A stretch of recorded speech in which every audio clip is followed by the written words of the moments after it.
Hey, day 2 of my December challenge, and I wanted to share an interview that I made with Ben, who's an organizer for the Fruit Lux here in Southern California. Ben is an awesome guy. He's done a lot of challenges. He's also just pushing himself when it comes to health and fitness and just personal growth. It was really nice talking to him, and I'm excited for more opportunities to just pick his brain on all this knowledge. During this interview, I was trying a new microphone system for the first time, so unfortunately it cut off a few times. Luckily, I did have a backup recording on my phone, so you shouldn't be able to tell where the cuts are, but just if you notice them, I'm sorry about it. But enjoy this interview, and I'll see you guys tomorrow. Hi, I'm Philip from The Raw Performer, and I got my friend Ben here. Hello. So we went out to Fruit Lux this morning at Santa Monica Beach, and I decided to interview Ben here because he's a really experienced, what to call it, a fruit lover. Yeah, sure. So I wanted to talk to him and just ask some questions about this coming month, because I'm going to be doing a end of the year resolution. So instead of doing a New Year's resolution, I'm going to do, for every day of December, I'm going to try to stick to a really good routine and see if I can achieve my daily goals. And I wanted to talk to Ben here and see some tips or advice that will make it a lot easier for me just regarding eating clean in December. So I have tried eating a raw vegan diet before, and I've seen great results. The hardest part is just once you get into your daily life, like how to incorporate that into work and other things. Yeah. So what's your take on just doing a whole month of eating clean and eating raw? Well, that's kind of how I got started. I did a 30-day challenge a few years ago, and even though I didn't stick to it after that, it really helped me build a lot of skills. And like you're saying, there's a lot of ways that in your daily life that there's a lot of barriers, and sort of the world around us is constructed for things like Starbucks and McDonald's, and those are really convenient, but fruits and vegetables at every meal is it takes a lot of work to structure that into your life. Yeah. And I think that doing a 30-day challenge really forces you to build that structure and have a system. I think having a system for it all is key, because willpower is only finite. It's only going to last you so long. But if you have a system in place, and I'm not saying the system has to be perfect, but if you start to build systems that support you, it makes it a lot easier, so you don't need willpower as much. Yeah. So during this month, I was going to try to challenge myself in more than just food. Mm-hmm. Do you think there's a limit how much you try to take on at once? I think so, but it's what you're comfortable with and how well you know yourself. If you do these things and you tend to take on too much and it all falls apart, then maybe you want to look at making it a little bit simpler. But it's really how well you know yourself, and whether you succeed or you fail, you learn a lot more, so it's hard to say. For me, I like to do one habit at a time, and I know for some people it's well, just having fruit one meal a day would be a big challenge for them. So it's up to you. I can't really tell you what's going to work for you. How has it worked for you when it comes to, as you were talking about, the convenient and the system being set up for unhealthy options, or getting a coffee when you're tired? How have you tackled that for doing a whole month of raw? Well, I think I had a few different things.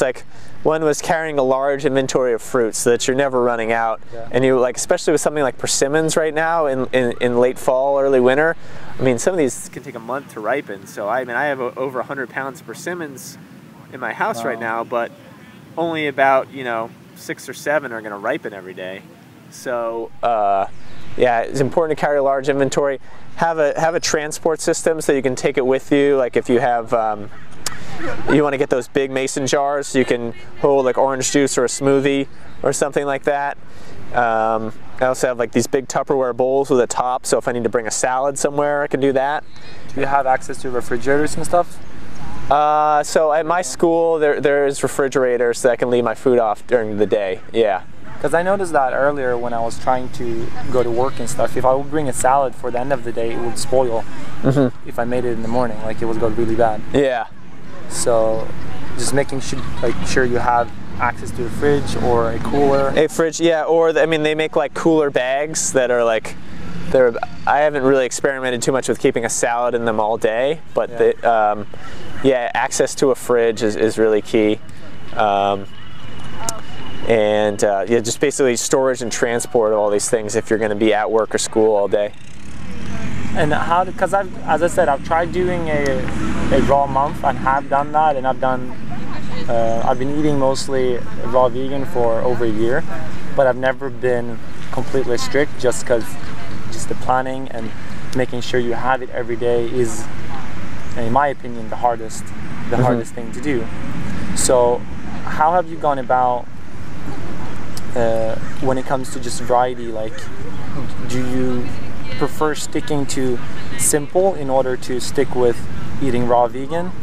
And would you recommend more doing that for this challenge, or would you, or like, is it better to find like putting tons of effort and finding like a good variety of, I'm thinking mix some fruit, or is it better to just like eat bananas for a few days if you don't have anything else? That's a good question. I tend to do like day-to-day meals look very similar. Like for me lately, it's like every morning has been orange juice, every lunch has been persimmons, or sometimes persimmons and bananas, and kind of stagger the variety throughout the year and the seasons and the months. But like from Monday to Tuesday to Wednesday, the food I'm eating is looking very similar, but on like the big picture, it's changing a lot. Yeah. So if you're someone who needs a lot of variety, that may be tougher for you, especially this time of year when there's less variety in season. I mean, there's still things available, but it's not like summer. Yeah. So I would say I think it's easier to be like, well, if I'm going to have orange juice every day for breakfast, then I can just buy 50 pounds of oranges at the farmer's market on the weekend, and then breakfast is taken care of. I just need to juice the oranges the night before or whatever. So that's what I do to keep it really simple. I find a certain level of joy in just like being in a routine and eating the same foods over and over again. And I know that I'm not going to be eating orange juice every day for the rest of my life. That when spring rolls around, there'll be mangoes and there'll be blueberries and all sorts of other things I can have for breakfast. But I think for the sake of building consistency, it is a lot easier to eat similar meals over the course of a week. Yeah. And that's probably going to be the key for this month too, because I want to establish a good routine. Yeah. So it's probably better finding, as you say, like finding something that's in season right now, like persimmons, even though it takes longer. But then establishing that routine, keeping it simple. And I think as long as the food is high quality, and it's really easy to get high quality out here in California, then you eat the same thing day in and day out. I mean, these people are doing like, these week-long watermelon things and orange juice, and I mean, I could probably do a week on persimmons if I had enough that were ripe, Yeah. So I think if the food's high quality, it's a lot easier to just not have a lot of variety because you're happy to eat it every time. So and I think that, yeah, like I said, it helps you simplify it. Have you done any other like kind of challenges, like 30-day? You've done the 30-day raw challenge. Have you done any other, like oil pulling every day for a whole month, or? I haven't done any other crazy stuff. I've done like a 30-day meditation challenge. Ooh. And I've done that too. I've done a lot of personal development things even before raw foods that were like 30-day challenges. What do you think has been the best 30-day challenge so far? Like that is. It had to be the raw food because that was kind of a launch pad onto a bunch of other things. And like the next year, I did a 60-day raw food challenge. It's like, well, I did 30 last year. I'll do 60 this year, and then that ended up being, I'm going to do 90 after the 60. So I ended up doing like 150. Yeah. But then for like a year plus, I went back to eating cooked food. So I think it's a good. It's a good way to what's the word, like build a skill set to be able to do something because it's easy to say, oh, that would be a nice idea, but I can't. But it's like, okay, if you're, you know, on a desert island and all there is coconuts, like, you know, that's what you're gonna eat is coconuts, you know? So if you can sort of create that scenario where you're forced to do it for a while and you can understand, oh, you know what, I can actually do it, this is possible, then a lot of your excuses that you may have had in your head about why you can't, suddenly you're able to sort of overcome those. Yeah, and it's also like you'll find the answers yourself once you start doing it every day.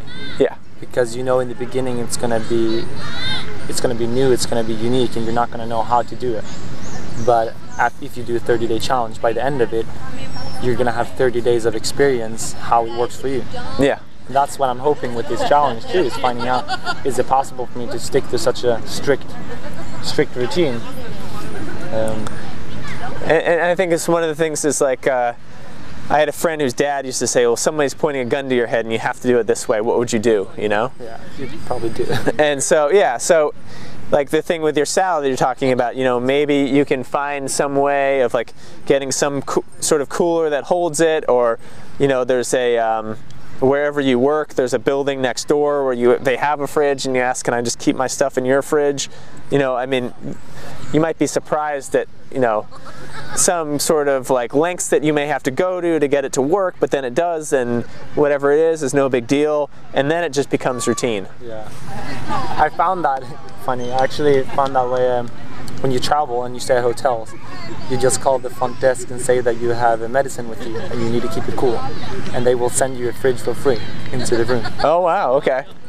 Usually they charge, but if you say it's medicine, which food is our medicine, isn't it?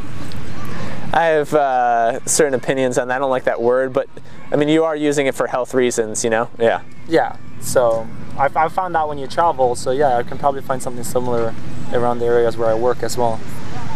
So that's awesome. Well, thank you so much, Ben. I want to keep this video relatively short. I don't know how long it's been going on now. It's probably a good length. Yeah. All right. But thank you so much for talking, and I'll definitely be shooting more if we do fruit flex and meetups and excellent other kind of fun stuff. All right, well, I wish you luck, man. Yeah, and you guys can find more information about Ben and his channel at his whole future on YouTube and on Instagram. Yeah, and he's awesome and also an awesome organizer for the fruit slugs. So if you're in Southern California area, make sure you check out the meetup group. Meetup.com/fruitluck, yes. And then you can come and hang out with us. So please do, yes. Please come out and hang out with us. That'll be great. Thanks, guys. See you later. Thank you. All right. Awesome. Thanks, man. Sure.